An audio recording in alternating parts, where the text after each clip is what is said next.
Ok.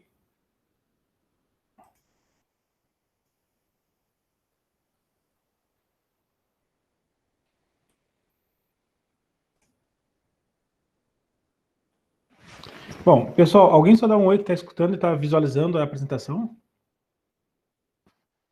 Oi. Estou vendo, senhor. Tá, ok, obrigado. Então vamos lá, pessoal, tá? Vamos para a nossa aula número 7, sobre tabela periódica. E o que nós vimos em termos de tabela periódica? Nós vimos na última aula as propriedades da tabela periódica. E quais foram as propriedades que nós estudamos? Nós visualizamos o raio atômico. E o que é o raio atômico? O raio atômico é o tamanho do elemento, e aquele que estiver mais para a esquerda, só uma leitura que a gente viu na aula passada, aquele que estiver mais para a esquerda e mais para baixo, é ele que apresenta maior raio atômico, e é sempre o comparativo entre um elemento que está aqui, por exemplo, entre o flúor e o sódio que está aqui. Então, o sódio, por estar mais para a esquerda e mais para baixo, é ele que apresenta maior raio atômico. Depois, a segunda propriedade periódica que nós vimos é a eletropositividade.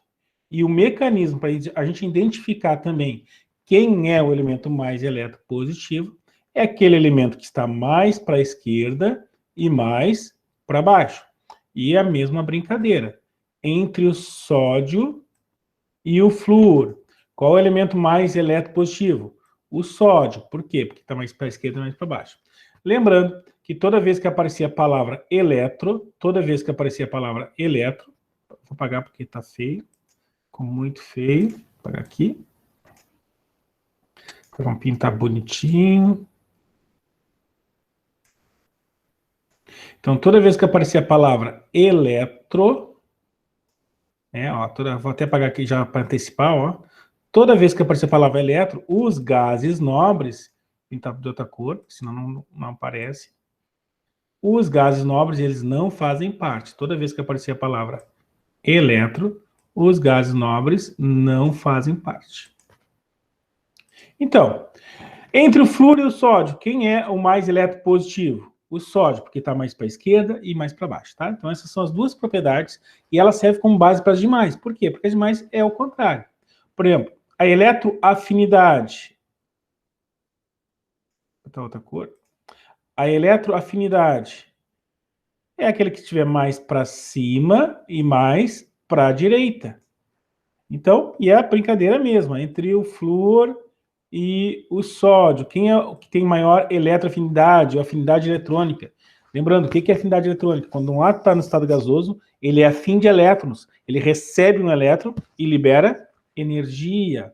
Mas, para identificar aquele que estiver mais para cima e mais para a direita, ele é o elemento que tem mais eletroafinidade. Depois, a densidade é aquele elemento que estiver mais para baixo, aquele que estiver mais para baixo, e estiver mais para o centro da tabela periódica. Tá? Ok? São essas 4 propriedades que nós vimos, e depois, para concluir, mais 4. Então, a eletronegatividade, de novo apareceu a palavra eletro, de novo os gases nobres não fazem parte, tá? E o elemento mais eletronegativo na tabela periódica, é importante saber, tá? Tem muitas questões, quem é o elemento mais eletronegativo na tabela periódica? Lembrando, o que é eletronegatividade? É a capacidade do átomo de atrair, de ganhar elétrons, né? Enquanto a eletropositividade é a capacidade do átomo de perder elétrons. Então, qual é o elemento que tem maior capacidade de ganhar elétrons? O flúor.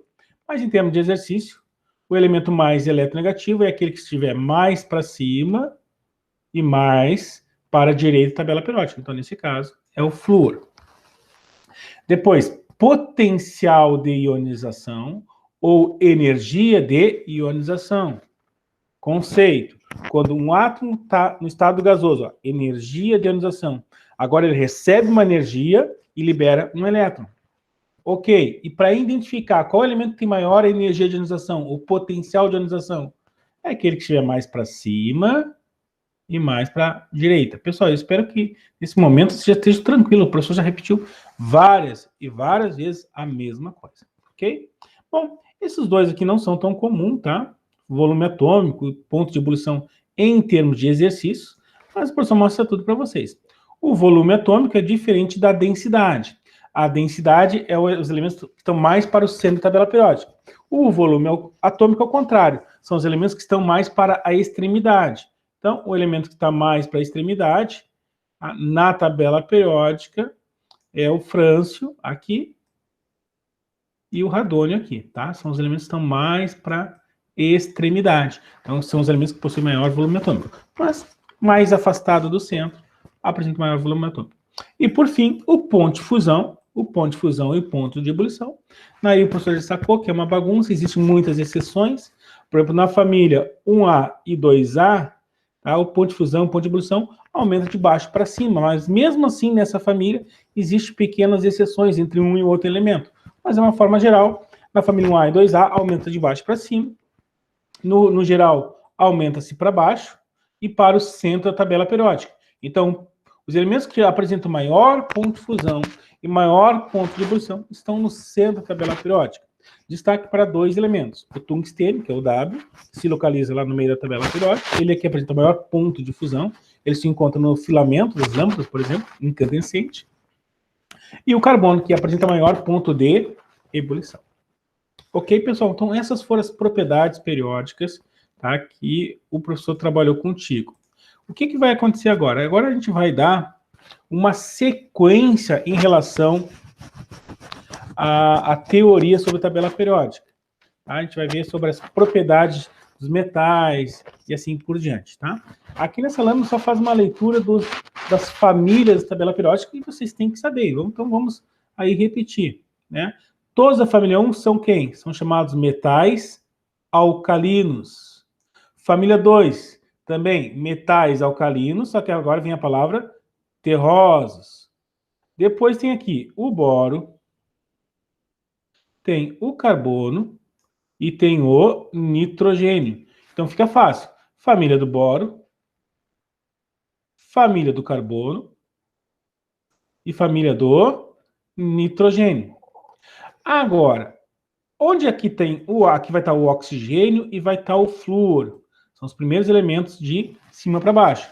Então, onde está o oxigênio, são chamados de calcogênios, família dos calcogênios, com C, e depois família dos halogênios, com H. E, por fim, os gases nobres. Pessoal, nesse exato momento eu tenho a esperança que vocês já saibam aí dar nome nas famílias. Até porque se vocês viram na 8ª série, vocês viram isso no 9º ano, agora vocês estão vendo também no 1º ano, tá? Saber o nome das famílias é extremamente importante. Por quê? Eles vão perguntar assim, o sódio pertence à família de metais alcalinos terrosos? Não, pertence à família de metais alcalinos. Tá, e o cálcio pertence à família dos alcalinos terrosos? Não. O cálcio pertence...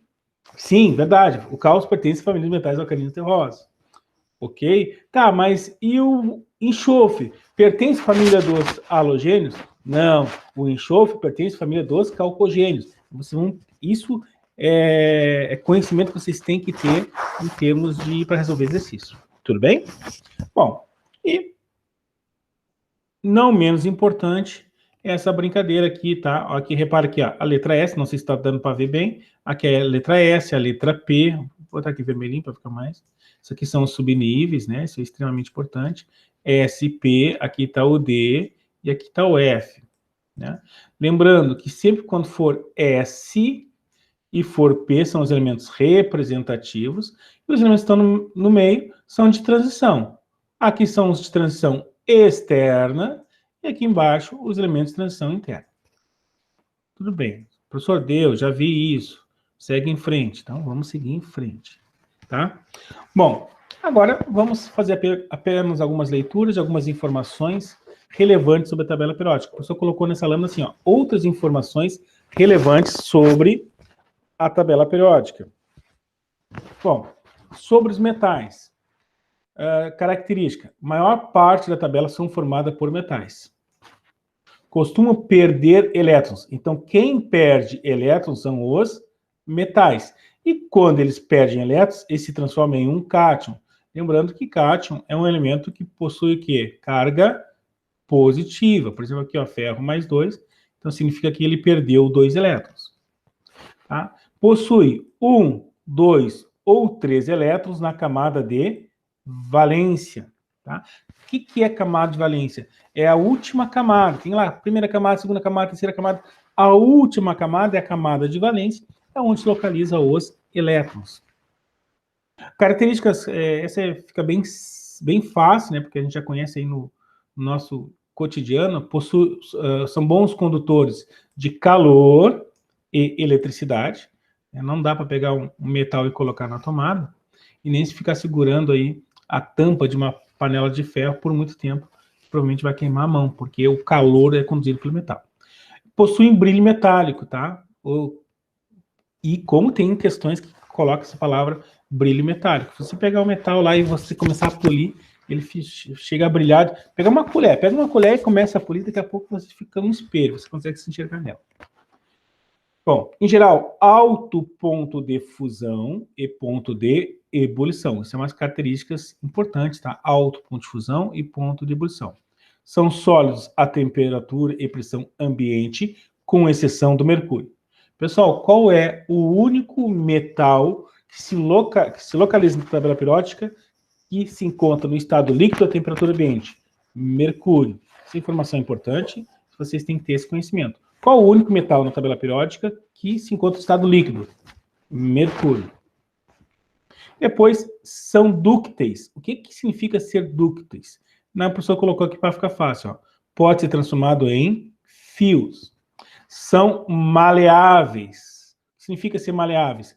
Pode ser transformado em lâminas. Exemplo, a lâmina de barbear. Possui brilho e pode ser tratados, pode se transformar em semicondutores de corrente elétrica. Tá? Então, tá aí as propriedades dos metais. O que nós estamos vendo? Outras informações relevantes sobre a tabela periódica. Agora a gente vai falar um pouquinho sobre os ametais, que também pode chamar não metais. O professor destacou para ti, o A em grego significa não, tá? Então, ametal ou não metal é o mesmo termo. É que dependendo do exercício aparece não metal, tem exercício que aparece ametal. Eu gosto de falar metal, uma palavra só. Bom, vamos lá. Então, sobre os ametais. Conjunto de elementos químicos com alta eletronegatividade, com tendência a ganhar elétrons. Pessoal, essa informação é importante, tá? Os metais têm a tendência a perder elétrons e os não metais têm a tendência a ganhar elétrons. E eles se transformam em ânion. Ao ganhar elétrons, ao ganhar cargas negativas, está lá o flúor, né? Ganhou uma carguinha negativa lá e ele é negativo, tem carga -1. Ok? Tem lá o enxofre, carga -2. Então, a gente diz que tem uma deficiência de elétrons. Tá? Se é negativo, ele é um ânion. Possui 4, 5 ou 7 elétrons na camada de valência. Por exemplo, o flúor tem 7, fica assim, 1, 2, 3, 4, 5, 6, 7 elétrons na camada de valência. E aqui está um destaque, né? O líquido. Qual o único não metal líquido na tabela periódica? Está aqui, o bromo. Quais são os elementos que se encontram no estado gasoso? Chamado FON-cloro. Tá? Flúor, oxigênio, nitrogênio e cloro. Um destaque aqui para o cloro, tá? O cloro é um gás, tá? A temperatura ambiente. Mas o flúor, o oxigênio, vou fazer de uma forma diferente, apagar, porque isso é importante.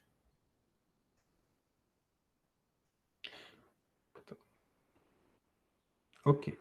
Tá, então, o único não metal líquido é o bromo. No estado gasoso, quem que se encontra no estado gasoso? O flúor, o oxigênio.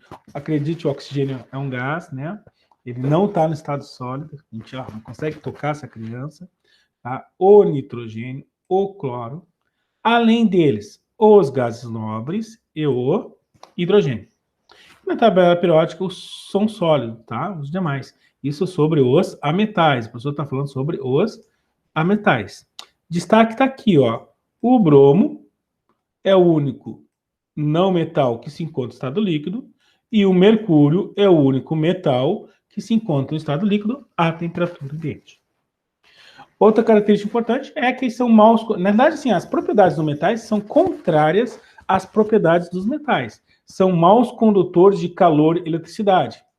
Imagine, tá na parede a tomada e se o oxigênio conduzisse, né, que o oxigênio é um não metal, conduzisse a corrente elétrica, estaria levando choque, né? Então, eles são isolantes, né? Eles não permitem a condução da corrente elétrica. Então, são maus condutores, né? Que não posso conduzir, mas são maus condutores de calor e eletricidade. Não apresenta o brilho, não dá para dar vou dar um brilho aqui no oxigênio, não se consegue. Não são dúcteis, vou fazer um fio de nitrogênio, fazer um fio de oxigênio, não dá, tá? E nem maleáveis, fazer uma lâmina de barbear de oxigênio, não dá.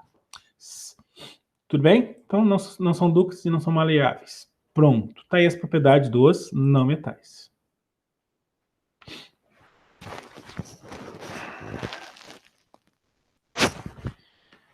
Agora, na tabela periódica, todos os elementos são encontrados na natureza? A resposta é não, tá? Então, existem elementos naturais, sim, que a gente vai lá e busca na natureza, mas tem elementos que são produzidos em laboratórios. Então, como é que a gente vai identificar na tabela periódica quem são os elementos naturais e quem são os elementos artificiais? Então, o assunto aqui agora é isso, elementos naturais e elementos artificiais. Bom, quem são os elementos naturais na tabela periódica? É todo elemento que tem número atômico menor que 92. O professor já vai mostrar aí pequenas exceções, tá? Mas todo elemento, até no número atômico 92, é chamado de natural. É um elemento natural. A partir do número atômico 92, eles são chamados artificiais. E aqui tem a classificação. Aí vai ter, sempre a partir do urânio, o urânio tem número atômico 92. Então, o elemento antes do urânio é chamado de cis-urânios, tá? Cis significa antes, cis, é antes do urânio. E depois do número atômico 92, são os elementos artificiais, tá? Trans, depois do urânio. Vou pegar uma tabela periódica, deixa eu apagar isso aqui.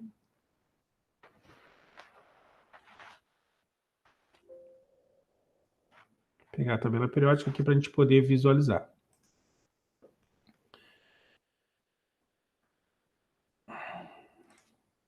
Então, vamos achar o elemento urânio, vamos achar o número atômico 92. Está aqui o elemento urânio, número atômico 92. Esse daqui para aumentar a tela para vocês visualizar.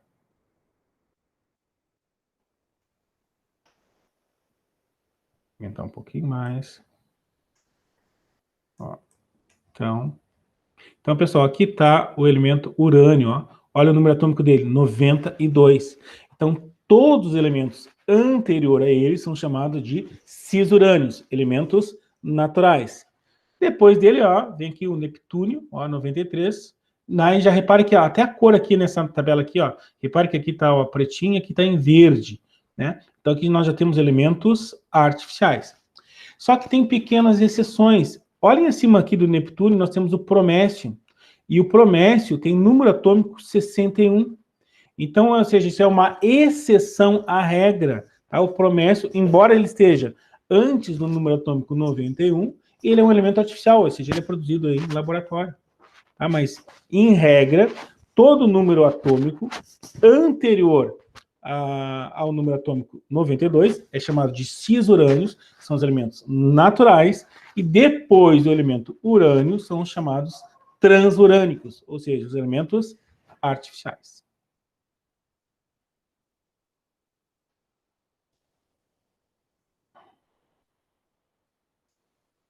Tudo bem? Então, espero que quanto a isso esteja tranquilo, tá? Então, nós temos elementos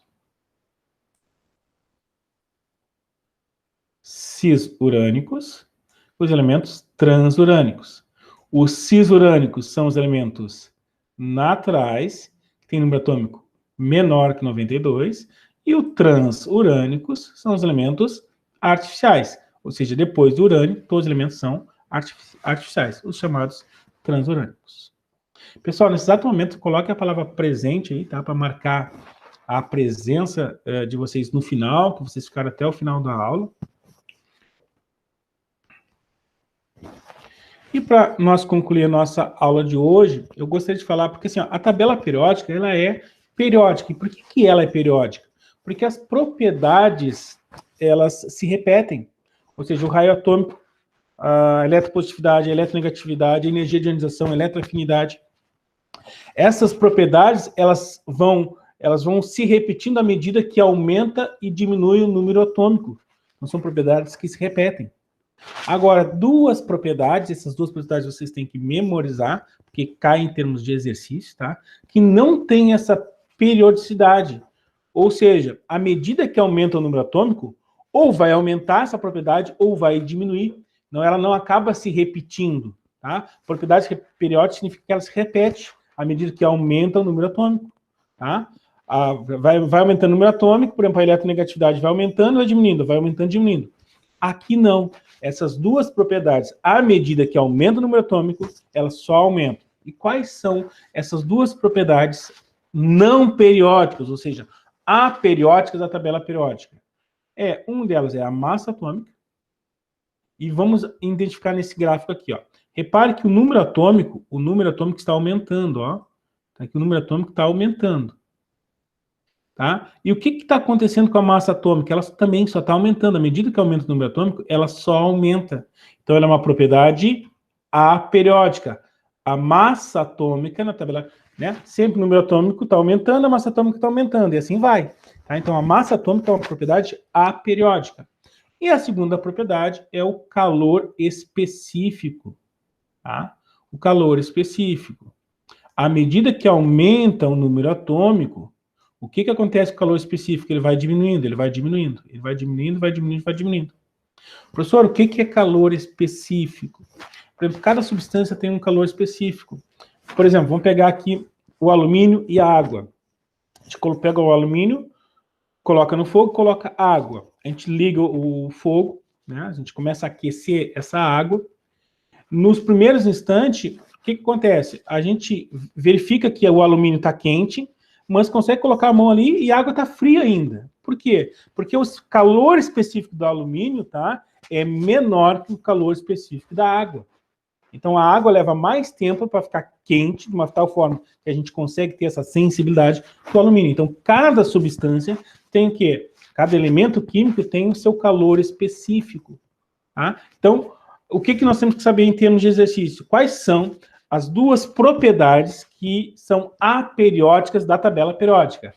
1, massa atômica, e 2, calor específico. Tudo bem? Peguei aqui. Deixa eu sair daqui.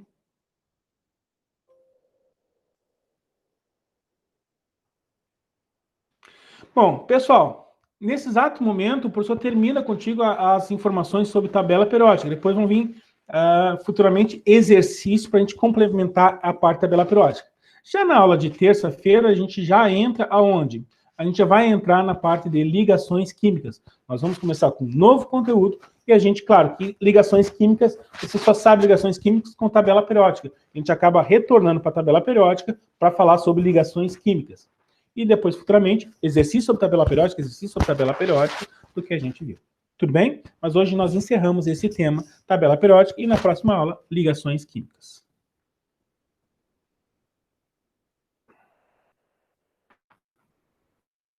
Ok? Deixa eu parar a apresentação. Ok. Então, pessoal, coloque a palavra presente. Escreva a palavra presente aí rapidinho. Agora só isto. Perfeito, perfeito. Mais um minutinho para escrever a palavra presente. Pessoal, podem já saindo, tá? Até a nossa próxima aula. O PDF vai estar na aula. Façam atividades no portal, tá? Lembrando que essa atividade vai até a próxima terça-feira.